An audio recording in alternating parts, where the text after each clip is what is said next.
2월 9일 오늘은 창세기 42장, 마가복음 12장, 욥기 8장, 로마서 12장 말씀에 대해서 다루도록 하겠습니다. 창세기 42장에서 요셉은 그의 형들과 드디어 만나게 되죠. 이집트를 강타한 기근은 근처 지방까지 영향을 미쳤고 이 야곱의 가족들도 직격탄을 맞습니다. 야곱은 아들들을 채근하여 애굽으로 보내는데 베냐민은 보내지 않아요. 아마도 요셉 사건에 대해서 어렴풋이 짐작하고 있는 듯합니다. 요셉은 형들을 보자마자 알아봤지만 형들은 전혀 알아보지 못해요. 요셉은 형들에게 간첩이라고 누명을 씌웁니다. 그들이 누명을 벗기 위해서는 베냐민을 데리고 와서 모두가 형제라는 것을 증명해야 됩니다. 이 모든 일들을 겪으면서 요셉의 형들은 과거의 죄를 떠오릅니다. 형들이 자신에 대한 이야기를 하는 것을 듣고 요셉은 슬피 울어요. 비록 이 모든 사건이 하나님의 섭리라는 것을 알고 있었지만 그의 마음속에 있었던 슬픔과 한탄과 서러움을 모두 지우지는 못했습니다.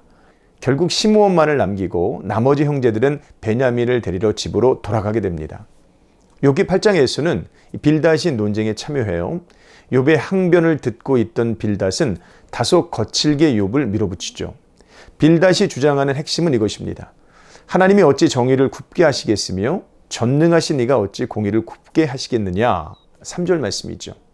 빌닷이 볼 때 욥이 당하는 고난은 그의 행위에 따른 징계일 뿐입니다. 만일 그렇지 않다면 하나님을 공의롭지 못한 분이시기 때문에 그래요. 따라서 욥은 하나님을 찾으며 전능하신 이에게 간구하고 또 청결하고 정직해야 됩니다. 물 없는 곳에서 자라는 갈대가 메말라 죽는 것처럼 악인은 파괴됩니다. 그러나 하나님을 의지하는 자는 그 가지가 동산으로 뻗어가죠. 빌닷은 부당한 고난이 존재할 수 없다고 믿습니다. 하나님을 열심히 섬기면 복을 받고 하나님께 죄를 지으면 저주를 받습니다. 은혜와 주권적인 섭리로 한 인생을 경영하시는 하나님을 부정하고 있는 것이죠. 빌닷의 견해가 제법 그럴듯하게 보이지만 결국 세상의 성공 여부는 자신의 행위에 달려있다는 교만한 세계관일 뿐입니다. 그리스도인에게는 행복이 전부가 아니죠. 기독교 신앙은 하고 싶은 것을 다 하고 원하는 것을 다 이루고 좋아하는 것을 한껏 누리는 것과 관계가 없습니다.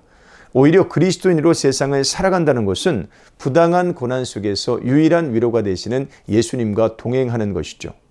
마가복음 12장의 비유가 이를 말해줘요.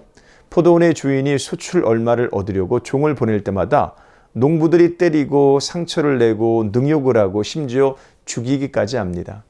포도원 주인은 아들을 보내면서 존대해 줄 것을 기대하지만 농부들은 오히려 잡아 죽여 포도원 밖으로 내던져 버립니다.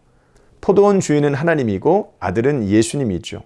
종들은 선지자들이고 농부는 유대의 종교 권력자들입니다.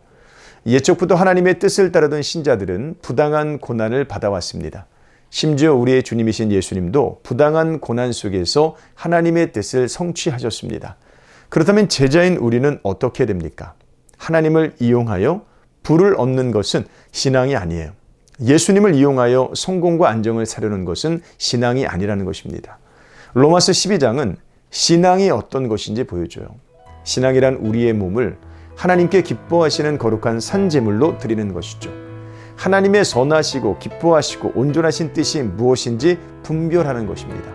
소망 중에 즐거워하며 환난 중에 참으며 기도에 항상 힘쓰며 성도들의 쓸 것을 공급하며 손 대접하기를 힘쓰는 것입니다.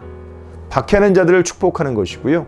즐거워하는 자들과 함께 즐거워하고 우는 자들과 함께 우는 것입니다. 요셉이 그러했던 것처럼 악에게 지지 않고 선으로 악을 이기는 것입니다.